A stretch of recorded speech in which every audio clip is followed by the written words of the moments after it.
왜 의사는 3분도 안 되는 짧은 진료를 한 후 약을 처방할 수 있을까?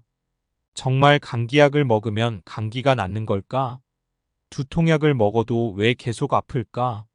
수면제를 많이 먹으면 죽는 이유는 뭘까? 약의 주의사항에 관해서는 왜 아무도 설명해 주지 않는 걸까? 일상적으로 약을 먹으면서도 위의 의문점을 가져본 사람은 많지 않을 것이다. 그만큼 우리는 아프면 당연하게 의사의 진찰을 받고 당연하게 약을 먹었다. 그런데 과연 우리 병은 약을 먹었기 때문에 낫는 것일까? 사실 우리의 몸은 항상성을 갖고 있어 원래의 상태로 돌아가려고 한다.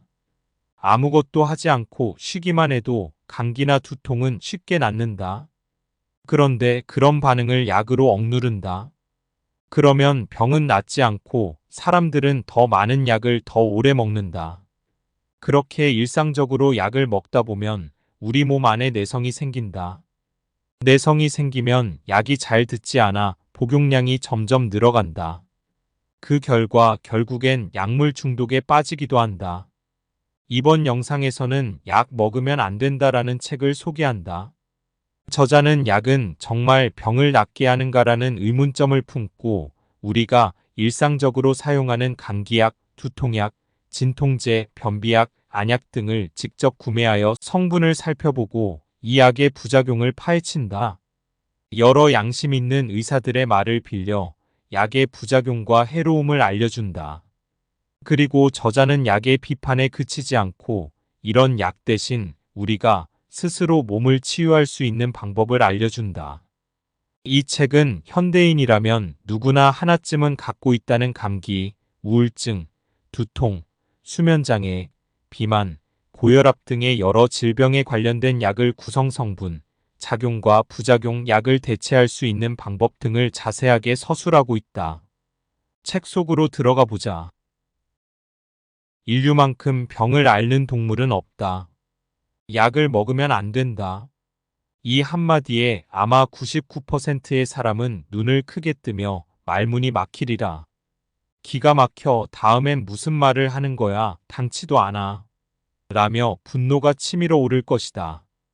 약을 끊으면 나을 병도 안 나아. 터무니없는 말 하지 마. 분노에 찬 얼굴이 눈에 선하다. 그러나 의사가 말한 대로 약을 꼬박 챙겨 먹는 당신. 몸 상태가 괜찮은가? 고민거리인 병은 나았는가? 약을 먹고 있으니까 건강하게 지낼 수 있는 거야. 혹시 의사 선생님은 이렇게 말하지 않았는가? 약을 끊으면 병이 심해져요. 아마 평생 먹어야 할 거예요. 이상하다고 생각하지 않는가? 건강이란 약에 의존하지 않고 쾌적하게 살아가는 것이 아닌가? 병원 숭배, 의사 숭배, 약 숭배로부터의 해방. 이미 귀에 못이 박힐 정도로 들었을 거로 생각하지만 모든 약은 동물이다. 당신의 주치의는 독을 죽을 때까지 계속 복용하시오 하며 명령하고 있다. 약을 먹어야 건강을 유지할 수 있다고 당신은 진심으로 생각하는가?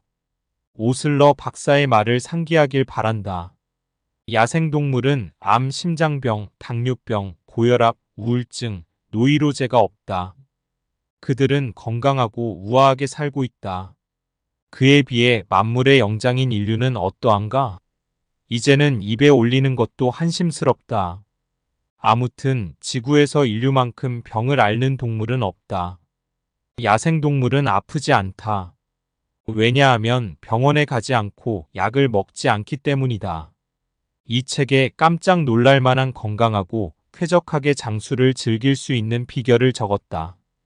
첫걸음은 당신의 병원 숭배, 의사 숭배, 약 숭배로부터 자신을 해방시키는 것이다. 약으로 병을 고칠 수 없다. 의성 히포크라테스. 사람은 몸속에 100명의 명의를 지니고 있다. 의성 히포크라테스의 원점으로 돌아가라. 약을 먹으면 안 된다. 이런 말을 들으면 사람들의 99%는 귀를 의심하고 반발을 느낄 것이다. 무슨 소리야, 바보같이. 약이 병을 치료하는데 먹지 말라고 하다니 나 참 기가 막혀서. 대부분의 반응은 이럴 것이다. 그러나 약을 먹으면 안 된다고 말하는 것은 나뿐만이 아니다. 인간은 태어날 때부터 몸속에 100명의 명의를 지니고 있다. 이 말은 고대 그리스의 의성 히포크라테스가 남긴 말이다. 100명의 명의란 다름 아닌 자연치유력이다. 의사인 우리가 해야 하는 일은 이들 명의를 돕는 일이다. 즉, 그는 의사가 해야 할 임무란 인체가 원래 가진 자연치유력이 최대한 작용하도록 돕는 일이라고 하였다. 환자의 주치의는 자연치유력이다. 의사는 조수에 불과하다. 이것은 영원 불변한 의학의 진리이자 왕도다. 매년 27만 명의 암 환자를 학살. 현대 의사들은 환자가 부탁하지 않아도 환자를 죽이는 약을 대량 투여하고 있다.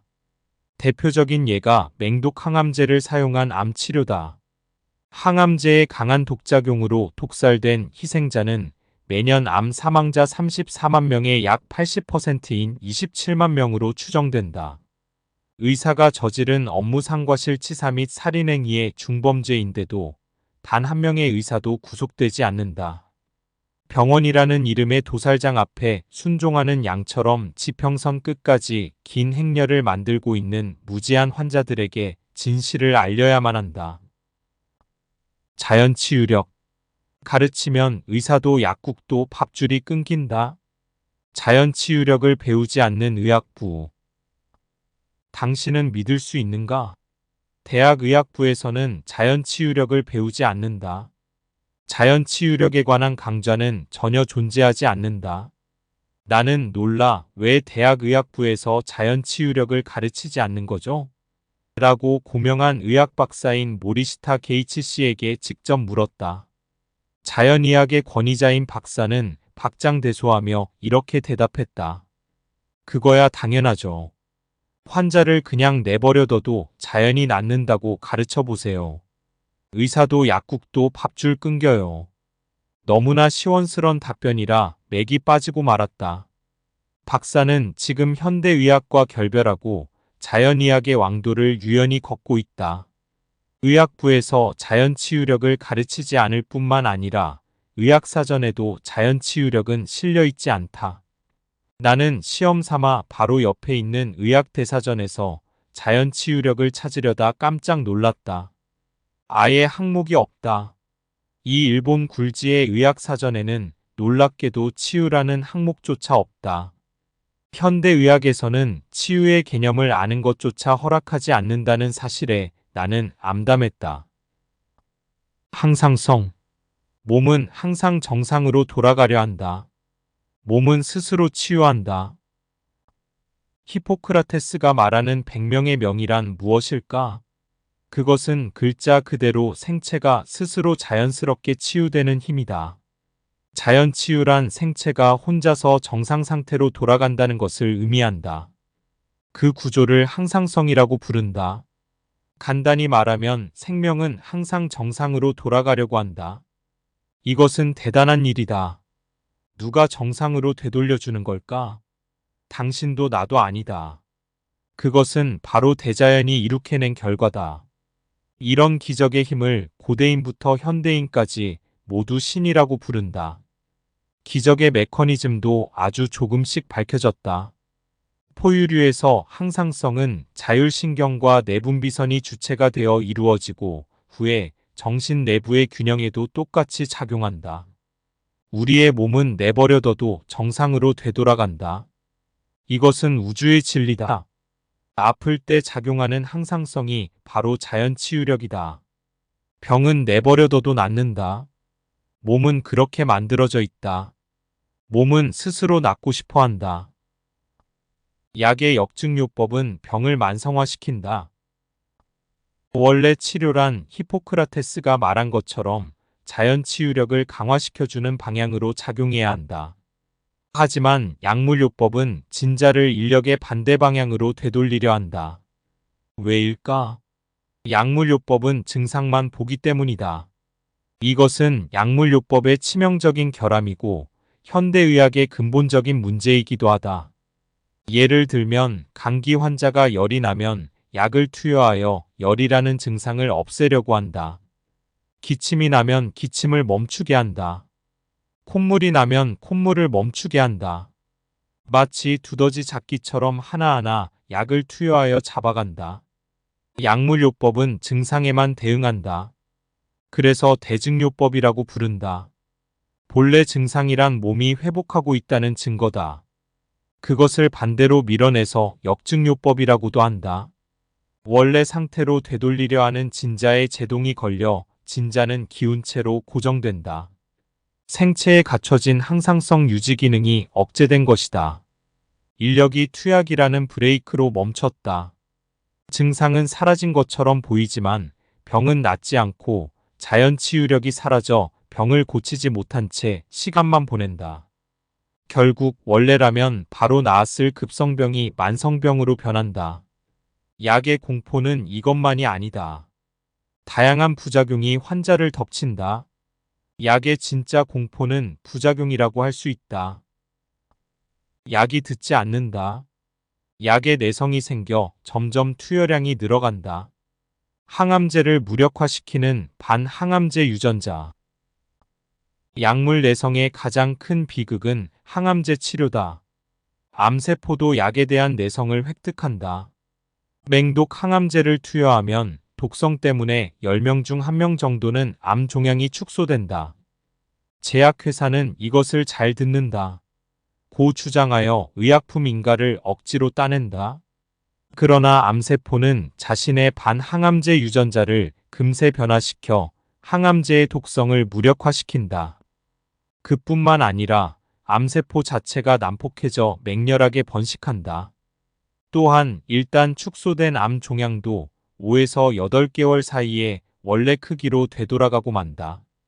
더욱 맹렬하게 증식하여 환자를 죽음에 이르게 하는 과정은 이미 알고 있는 대로다.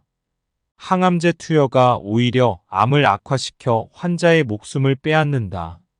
이처럼 약물 내성이라는 현상은 환자를 약물 장기 투여 지옥으로 끌어들인다. 환자, 병원균, 암세포 등의 약에 대한 내성으로 약의 투여량이 늘어나고 투약 종류가 확대되는 것이 불가피하다. 덧붙여 부작용 발생도 기하급수적이다. 즉 환자에게 투입하는 약의 양과 종류가 모두 폭발적으로 증가한다. 실로 환자는 지옥이라면 기업은 극락이다. 암 검진, 항암제로 살해당하다. 암 검진. 암 선고 충격으로 면역력은 10분의 1로 급격히 감소한다. 의사가 암 검진을 받지 않는 이유.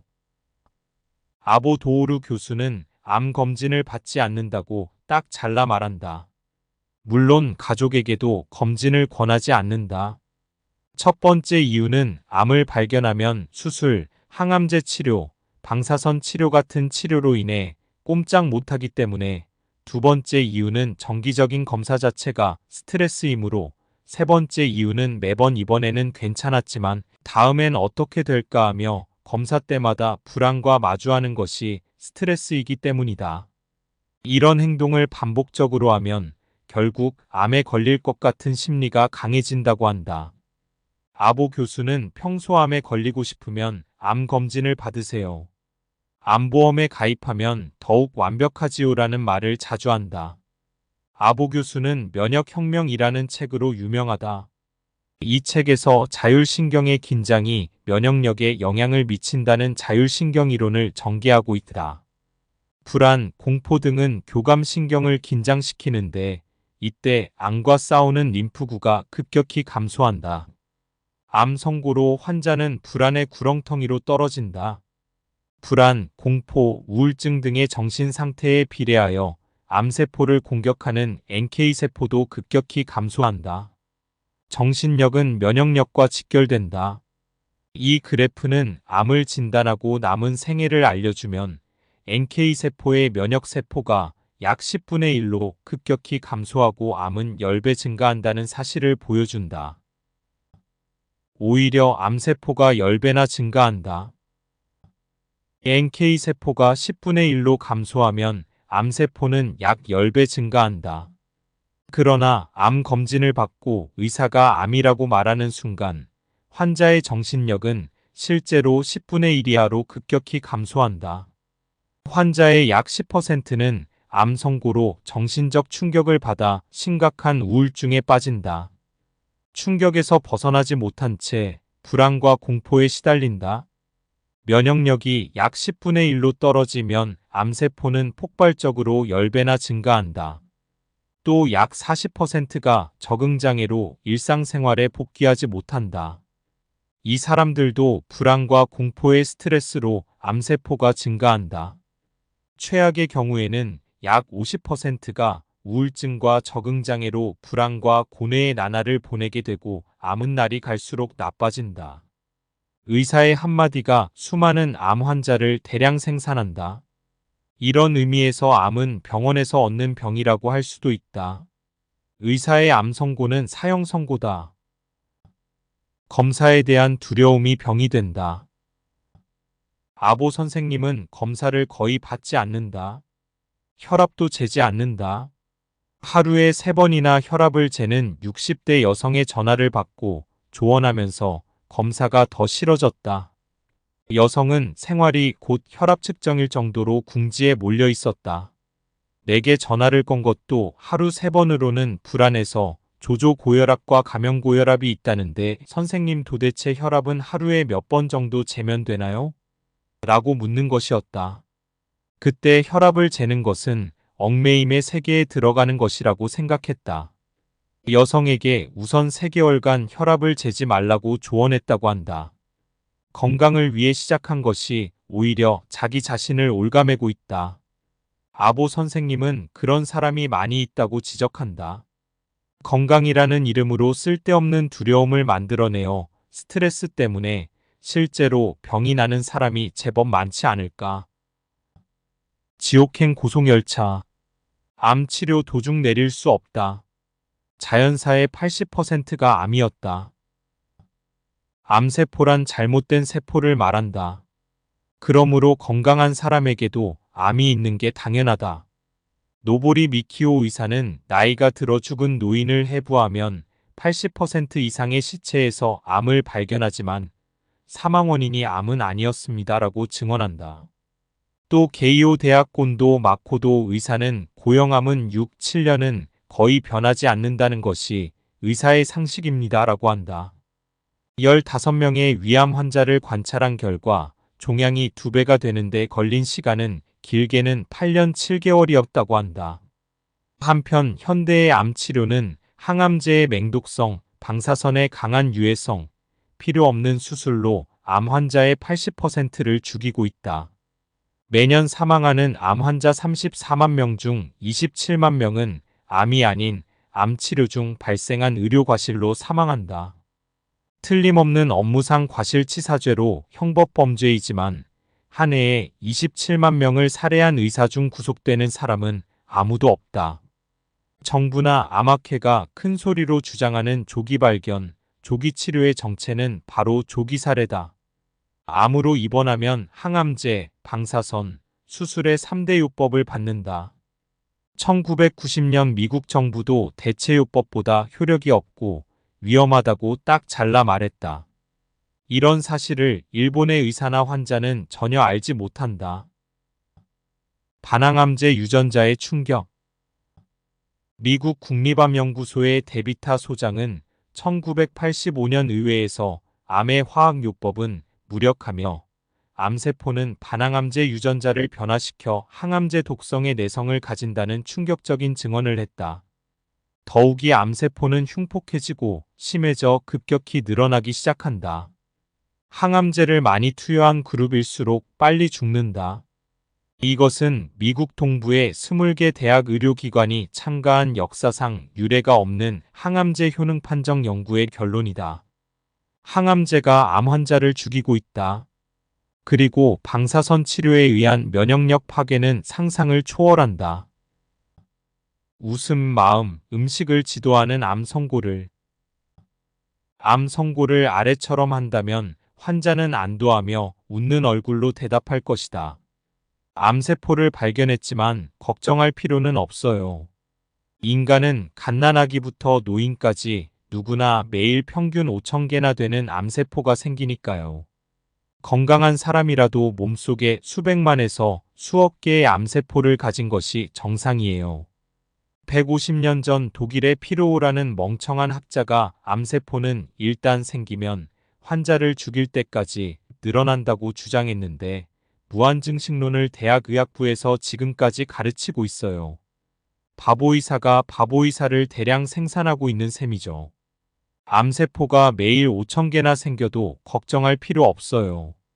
내추럴 킬러 세포라는 면역세포가 암을 매일 공격하여 해치우니까요. 최근에 당신은 지나치게 고민하며 일했을 거예요. 그래서 교감신경이 긴장해서 NK세포가 줄고 암세포가 늘어난 거지요. 우선 껄껄 웃어봐요. 3시간 웃었더니 NK세포가 6배로 늘었다는 기록도 있어요. 고기는 암의 먹이가 되니까 식사를 현미채식으로 바꾸세요. 운동이나 목욕으로 몸을 따뜻하게 하는 것도 좋아요. 이 3가지만 열심히 해도 암은 사라집니다. 그러나 이런 사실을 알려줄 정직한 의사는 없다. 책의 내용은 여기까지이다. 본 영상에서는 책 내용의 일부를 낭독하였기 때문에 온전히 저자의 뜻을 이해하시려면 직접 책을 읽어보시길 권합니다. 왜 의사는 3분도 안 되는 짧은 진료를 한 후 약을 처방할 수 있을까? 정말 감기약을 먹으면 감기가 낫는 걸까? 두통약을 먹어도 왜 계속 아플까? 수면제를 많이 먹으면 죽는 이유는 뭘까? 약의 주의사항에 관해서는 왜 아무도 설명해 주지 않는 걸까? 일상적으로 약을 먹으면서도 위의 의문점을 가져본 사람은 많지 않을 것이다. 그만큼 우리는 아프면 당연하게 의사의 진찰을 받고 당연하게 약을 먹었다. 그런데 과연 우리 병은 약을 먹었기 때문에 낫는 것일까? 사실 우리의 몸은 항상성을 갖고 있어 원래의 상태로 돌아가려고 한다. 아무것도 하지 않고 쉬기만 해도 감기나 두통은 쉽게 낫는다. 그런데 그런 반응을 약으로 억누른다. 그러면 병은 낫지 않고 사람들은 더 많은 약을 더 오래 먹는다. 그렇게 일상적으로 약을 먹다 보면 우리 몸 안에 내성이 생긴다. 내성이 생기면 약이 잘 듣지 않아 복용량이 점점 늘어간다. 그 결과 결국엔 약물 중독에 빠지기도 한다. 이번 영상에서는 약 먹으면 안 된다라는 책을 소개한다. 저자는 약은 정말 병을 낫게 하는가라는 의문점을 품고 우리가 일상적으로 사용하는 감기약, 두통약, 진통제, 변비약, 안약 등을 직접 구매하여 성분을 살펴보고 이 약의 부작용을 파헤친다. 여러 양심 있는 의사들의 말을 빌려 약의 부작용과 해로움을 알려준다. 그리고 저자는 약의 비판에 그치지 않고 이런 약 대신 우리가 스스로 몸을 치유할 수 있는 방법을 알려준다. 이 책은 현대인이라면 누구나 하나쯤은 갖고 있다는 감기, 우울증, 두통, 수면장애, 비만, 고혈압 등의 여러 질병에 관련된 약을 구성 성분, 작용과 부작용, 약을 대체할 수 있는 방법 등을 자세하게 서술하고 있다. 책 속으로 들어가 보자. 인류만큼 병을 앓는 동물은 없다. 약을 먹으면 안 된다. 이 한마디에 아마 99%의 사람은 눈을 크게 뜨며 말문이 막히리라. 기가 막혀 다음엔 무슨 말을 하는 거야 당치도 않아. 라며 분노가 치밀어 오를 것이다. 약을 끊으면 나을 병도 안 나아. 터무니없는 말 하지 마.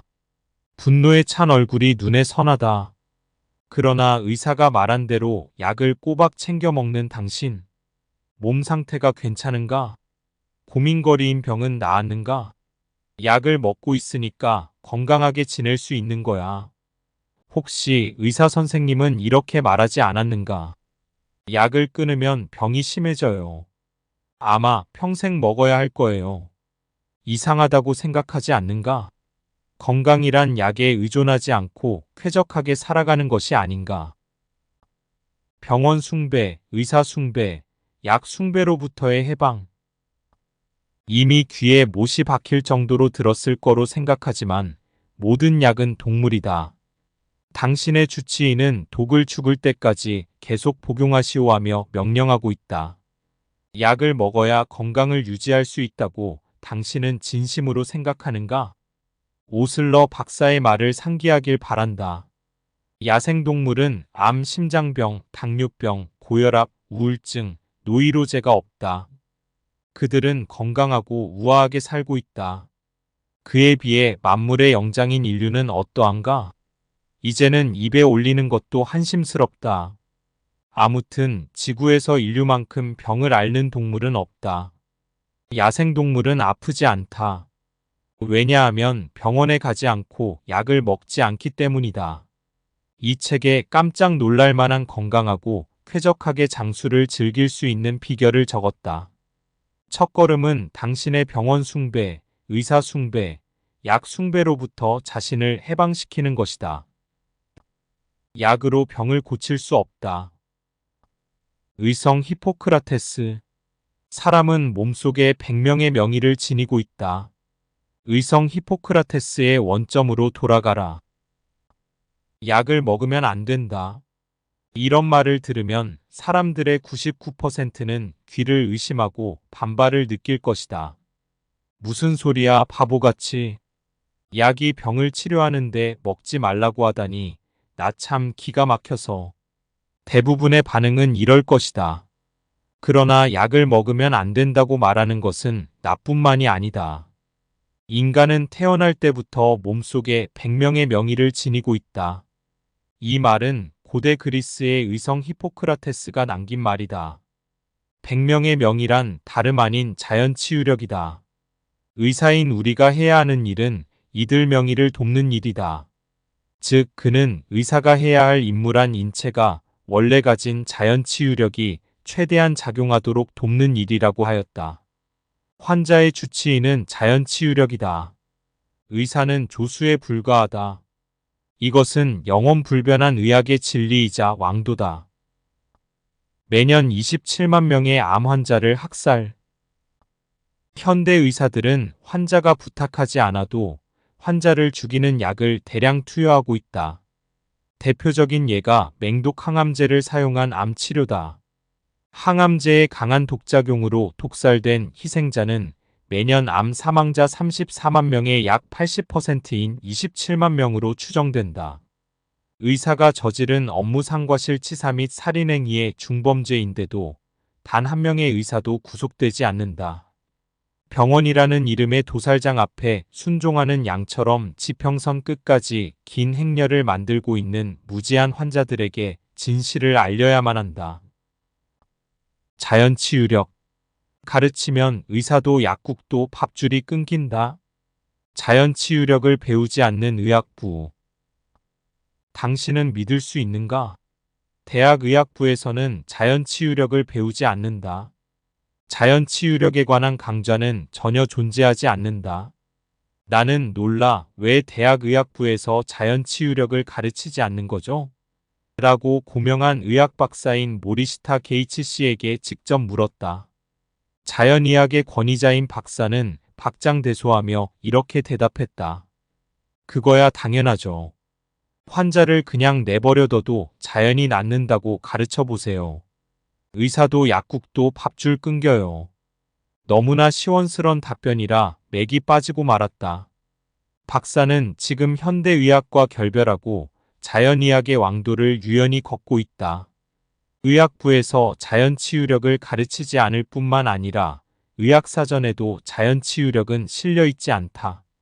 나는 시험 삼아 바로 옆에 있는 의학대사전에서 자연치유력을 찾으려다 깜짝 놀랐다. 아예 항목이 없다. 이 일본 굴지의 의학사전에는 놀랍게도 치유라는 항목조차 없다. 현대의학에서는 치유의 개념을 아는 것조차 허락하지 않는다는 사실에 나는 암담했다. 항상성. 몸은 항상 정상으로 돌아가려 한다. 몸은 스스로 치유한다. 히포크라테스가 말하는 100명의 명의란 무엇일까? 그것은 글자 그대로 생체가 스스로 자연스럽게 치유되는 힘이다. 자연치유란 생체가 혼자서 정상 상태로 돌아간다는 것을 의미한다. 그 구조를 항상성이라고 부른다. 간단히 말하면 생명은 항상 정상으로 돌아가려고 한다. 이것은 대단한 일이다. 누가 정상으로 되돌려주는 걸까? 당신도 나도 아니다. 그것은 바로 대자연이 이룩해낸 결과다. 이런 기적의 힘을 고대인부터 현대인까지 모두 신이라고 부른다. 기적의 메커니즘도 아주 조금씩 밝혀졌다. 포유류에서 항상성은 자율신경과 내분비선이 주체가 되어 이루어지고 후에 정신 내부의 균형에도 똑같이 작용한다. 우리의 몸은 내버려둬도 정상으로 되돌아간다. 이것은 우주의 진리다. 아플 때 작용하는 항상성이 바로 자연 치유력이다. 병은 내버려둬도 낫는다. 몸은 그렇게 만들어져 있다. 몸은 스스로 낫고 싶어 한다. 약의 역증요법은 병을 만성화시킨다. 원래 치료란 히포크라테스가 말한 것처럼 자연 치유력을 강화시켜주는 방향으로 작용해야 한다. 하지만 약물요법은 진자를 인력의 반대 방향으로 되돌리려 한다. 왜일까? 약물요법은 증상만 보기 때문이다. 이것은 약물요법의 치명적인 결함이고 현대의학의 근본적인 문제이기도 하다. 예를 들면 감기 환자가 열이 나면 약을 투여하여 열이라는 증상을 없애려고 한다. 기침이 나면 기침을 멈추게 한다.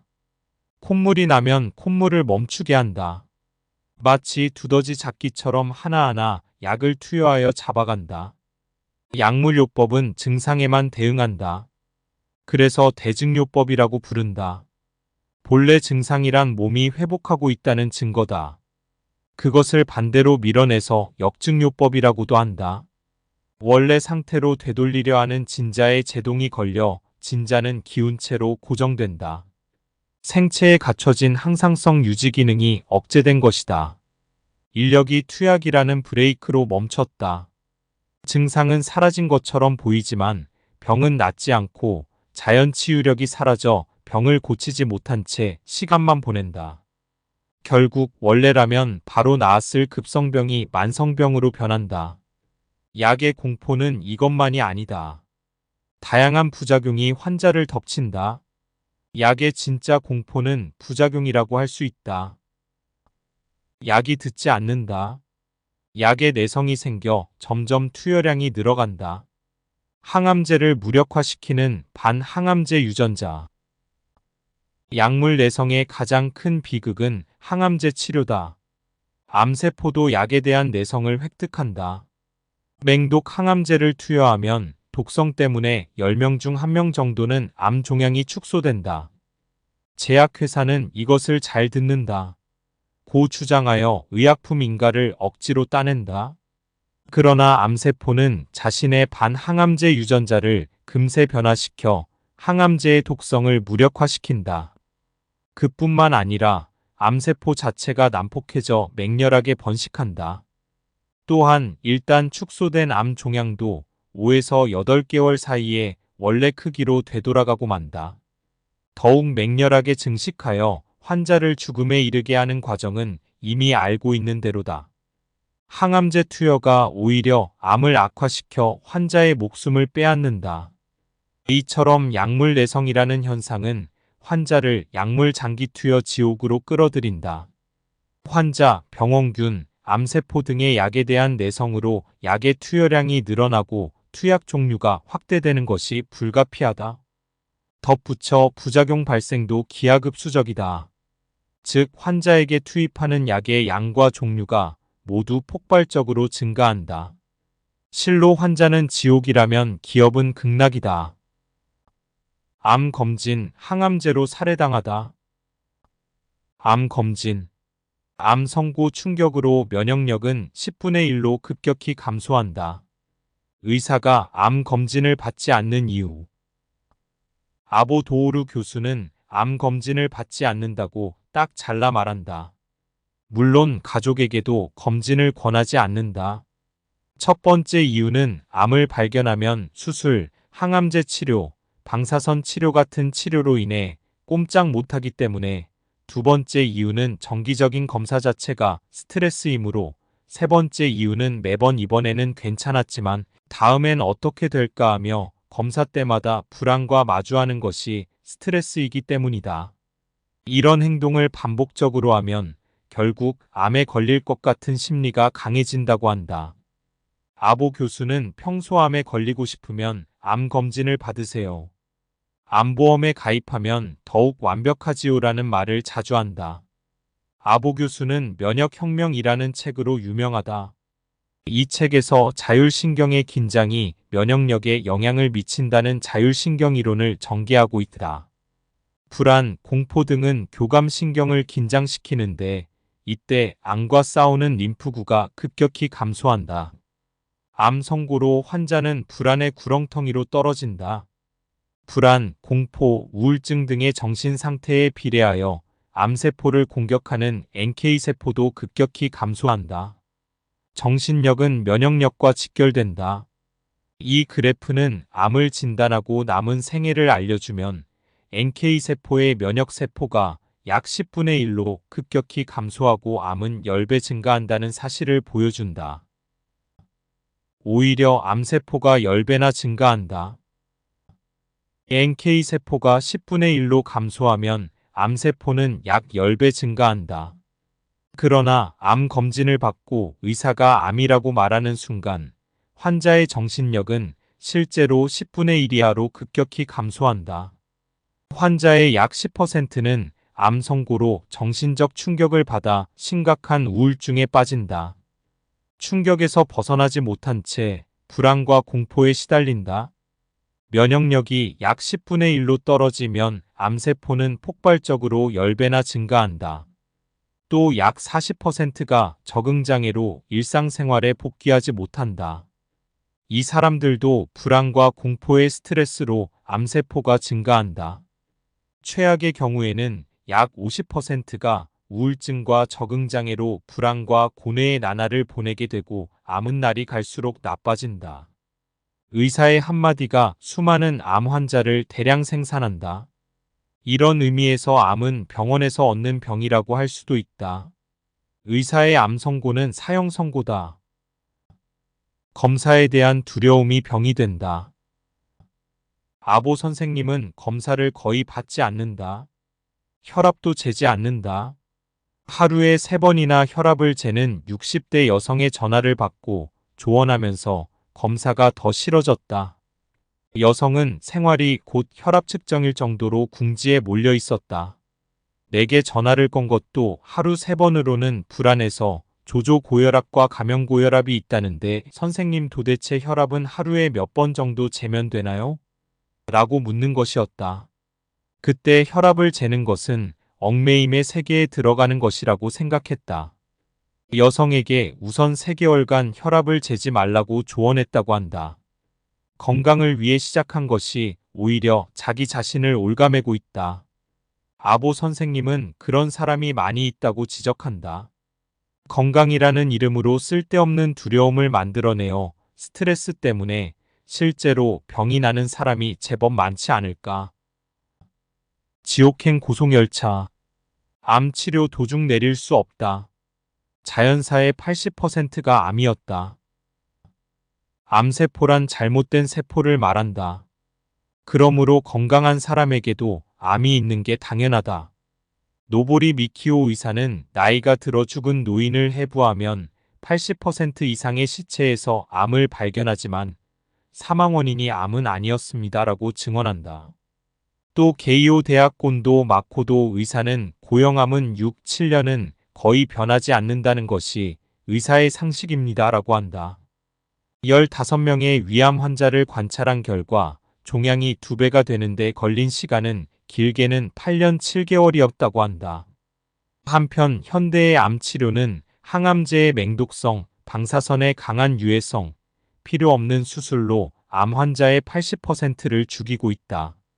매년 사망하는 암 환자 34만 명 중 27만 명은 암이 아닌 암 치료 중 발생한 의료 과실로 사망한다. 틀림없는 업무상 과실치사죄로 형법범죄이지만 한 해에 27만 명을 살해한 의사 중 구속되는 사람은 아무도 없다. 정부나 암학회가 큰 소리로 주장하는 조기 발견, 조기 치료의 정체는 바로 조기 사례다. 암으로 입원하면 항암제, 방사선, 수술의 3대 요법을 받는다. 1990년 미국 정부도 대체요법보다 효력이 없고 위험하다고 딱 잘라 말했다. 이런 사실을 일본의 의사나 환자는 전혀 알지 못한다. 반항암제 유전자의 충격. 미국 국립암연구소의 데비타 소장은 1985년 의회에서 암의 화학요법은 무력하며 암세포는 반항암제 유전자를 변화시켜 항암제 독성의 내성을 가진다는 충격적인 증언을 했다. 더욱이 암세포는 흉폭해지고 심해져 급격히 늘어나기 시작한다. 항암제를 많이 투여한 그룹일수록 빨리 죽는다. 이것은 미국 동부의 20개 대학 의료기관이 참가한 역사상 유례가 없는 항암제 효능 판정 연구의 결론이다. 항암제가 암 환자를 죽이고 있다. 그리고 방사선 치료에 의한 면역력 파괴는 상상을 초월한다. 웃음 마음, 음식을 지도하는 암 선고를. 암 선고를 아래처럼 한다면 환자는 안도하며 웃는 얼굴로 대답할 것이다. 암세포를 발견했지만 걱정할 필요는 없어요. 인간은 갓난아기부터 노인까지 누구나 매일 평균 5,000개나 되는 암세포가 생기니까요. 건강한 사람이라도 몸속에 수백만에서 수억 개의 암세포를 가진 것이 정상이에요. 150년 전 독일의 피로우라는 멍청한 학자가 암세포는 일단 생기면 환자를 죽일 때까지 늘어난다고 주장했는데 무한증식론을 대학의학부에서 지금까지 가르치고 있어요. 바보의사가 바보의사를 대량 생산하고 있는 셈이죠. 암세포가 매일 5,000개나 생겨도 걱정할 필요 없어요. 내추럴 킬러 세포라는 면역세포가 암을 매일 공격하여 해치우니까요. 최근에 당신은 지나치게 고민하며 이랬을 거예요. 그래서 교감신경이 긴장해서 NK세포가 줄고 암세포가 늘어난 거지요. 우선 껄껄 웃어봐요. 3시간 웃었더니 NK세포가 6배로 늘었다는 기록도 있어요. 고기는 암의 먹이가 되니까 식사를 현미채식으로 바꾸세요. 운동이나 목욕으로 몸을 따뜻하게 하는 것도 좋아요. 이 3가지만 열심히 해도 암은 사라집니다. 그러나 이런 사실을 알려줄 정직한 의사는 없다. 책의 내용은 여기까지이다. 본 영상에서는 책 내용의 일부를 낭독하였기 때문에 온전히 저자의 뜻을 이해하시려면 직접 책을 읽어보시길 권합니다. 이번 영상이 유익하셨다면 구독과 좋아요도 꼭 부탁드립니다. 더 좋은 영상으로 찾아뵙겠습니다. 감사합니다.